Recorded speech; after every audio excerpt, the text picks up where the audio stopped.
হ্যাঁ চেন্নাই সব প্লেয়ারই কিনা শেষ। প্লেয়ার কারে কারে কিনছি ওটা তো আমি নিজেও জানি না। এগো কাউরে দেখে মনে হয় না যে এর আগে কখনো আইপিএল খেলছে। আইপিএল তো দূরের কথা, এর আগে কখনো ক্রিকেটও খেলে নাই। এই যে একটা ওর বডি দেখে মনে হয় ও আগে WWE তে আসিল। Roman Reigns. Roman range?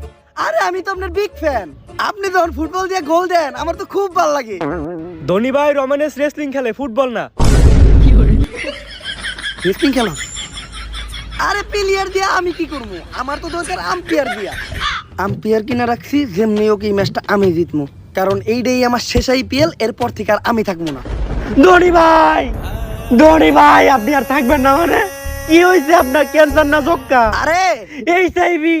Cancer আর যক্কা হলে তো আপনার বাঁচানো যাইতো। এইচআইভির তো কোনো চিকিৎসাই নাই। কাল লাগে একান্ত করছেন ভাই।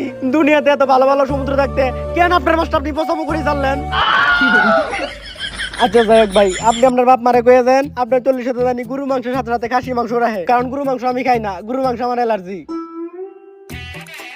আমি থাকবো না দিয়া বুঝাইছি যে আমি আইপিএল থেকে অবসর নিব।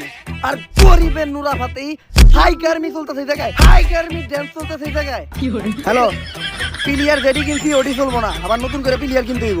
আর এক্সট্রা করে একটা আম্পায়ার কিনা রাখো, যদি ওই আম্পায়ার ইনজুরিতে পড়ে আর একটা আম্পায়ার নামাবো।